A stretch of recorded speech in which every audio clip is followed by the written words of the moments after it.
मायका और ससुराल। लड़की की शादी होती है और शादी संपन्न होने के बाद विदाई का समय आ जाता है और लड़की के घर वाले लड़की के पास एक एक करके उसके कमरे में जाते हैं और समझाते हैं। सबसे पहले माँ जाती है और कहती है अपनी बेटी से, बेटी कल से जल्दी उठना और सबसे पहले उठकर नहा धो लेना, फिर पूजा पाठ करके रसोई घर का सारा काम अब से तुझे ही संभालना है। देखना कोई गलती न करना, वहाँ तेरी माँ नहीं होगी समझाने के लिए। सारा काम ध्यान से करना। पति को दफ्तर से आने के बाद पानी, फिर कुछ देर बाद खाना और फिर वह जो भी बोले कर देना। सासू माँ की सेवा करना और घर के सभी लोगों का ध्यान रखना। फिर कुछ देर बाद पापा आते हैं और कहते हैं, बेटी और अपने ससुराल को ही अपना घर समझना और सबका ख्याल रखना। अपने माँ बाप के मान सम्मान को मिटने ना देना बेटी। और इतना कहकर पिता की आंखों में आंसू आ जाते हैं और वह वहां से निकल जाते हैं। फिर भाई आता है, आंखें आंसुओं से भरी होती है और चेहरे पर मुस्कान के साथ बोलता है, लगता है तू अब ससुराल चली ही जाएगी। जा रही है तू, सच में जा रही है ससुराल? चलो अब तुमसे छुटकारा मिल जाएगा।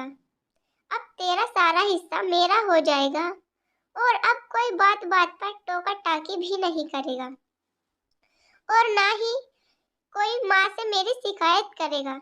चलो बढ़िया है, आज से तू परेशान नहीं करेगी हमको। इतने में लड़की की आंखों में भी आंसू आ जाते हैं और बोलती है, भाग जा पागल, नहीं तो मार खाएगा।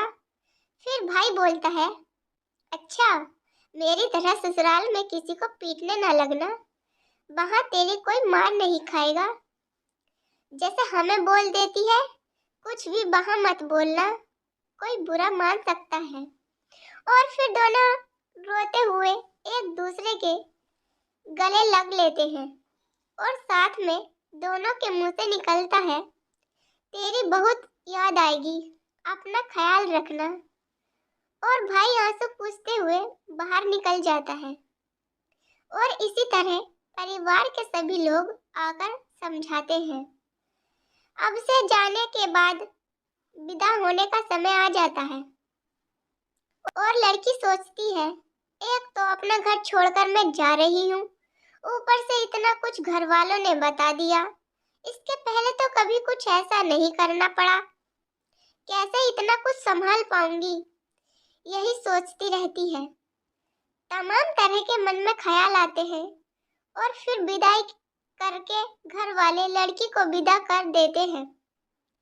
यहाँ तो माँ बाप को इतनी फिक्र होती है, इतना कुछ कैसे संभालेगी मेरी बेटी, हमेशा से कुछ खुले ख्यालातों वाली मेरी बेटी अब किसी की पत्नी और किसी की बहू और किसी की जेठानी, किसी की भाभी बन गई है। देखो क्या होता है अब ससुराल में जाकर।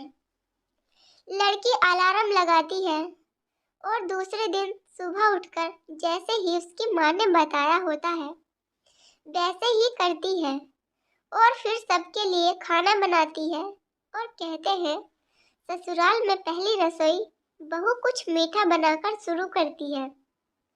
तो उसने सबके लिए खीर बनाई और खीर में चीनी कम रह गई, बाकी खीर बहुत अच्छी बनी थी। अब बनाने के बाद फिर से सबके लिए निकालती है और सब तो खा लेते हैं, कुछ नहीं बोलते। फिर सास जाकर, बेटा और पति बैठा होता है तो जाकर बोल लगती है, लग रहा है घर वालों ने कुछ सिखाया नहीं, चीनी देखो कैसे डाली थी, लग रहा था कि खीर नहीं चावल खा रहे हो। और सबसे आखिर में बहू को खाने का रिवाज होता है। पहले तो चखकर देख भी नहीं सकती, अब वह खाकर देखती है तो सोचती है, चीनी तो कितनी कम डली है। देखो मैं सोच रही थी कोई गड़बड़ ना हो जाए, और हो गई। लेकिन कितने अच्छे हैं सभी लोग, हमसे कुछ कहा भी नहीं। फिर सोचती है, चलो दूसरे दिन कोई गड़बड़ नहीं होने देंगे। लड़की के माँ बाप का फोन आता है और पूछते हैं, बेटी सब अच्छे से कर लिया, कोई गड़बड़ तो नहीं की? और वह बोलती है, इतना सोचे थे फिर भी खीर में चीनी बहुत कम रह गई थी, लेकिन आप लोग परेशान ना हो, कल से कोई गड़बड़ नहीं होगी। यहाँ के लोग बहुत अच्छे हैं, किसी ने कुछ भी नहीं बोला।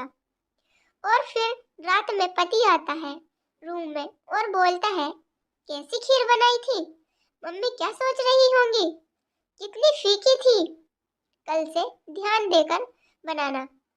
इसी तरह लड़की घर के सभी काम सीख जाती है। कल सारा दिन मस्ती करने वाली लड़की अब एक पत्नी और बहू और भाभी बन जाती है। कुछ दिनों बाद उसके घर वाले आते हैं और उसको देखते हैं, इतना ज्यादा अंतर पहले और अब में। कहीं कोई बुला रहा है, भाभी मेरा ये सामान कहाँ रखा है? और पति बोलता है, अरे नाश्ता लग गया, दफ्तर के लिए लेट हो रहा हूँ। सासू माँ बोलती है, बहू जल्दी से टेबल साफ करके सबका नाश्ता लगाओ, माँ पापा आए हैं, ध्यान नहीं दे रही। और तुम्हारे ससुर जी को भी निकलना है, वह जल्दी जल्दी सारे काम करती है और सबको नाश्ता करवाकर सारा घर साफ करती है, बर्तन धुलती है, फिर खाना बनाती है।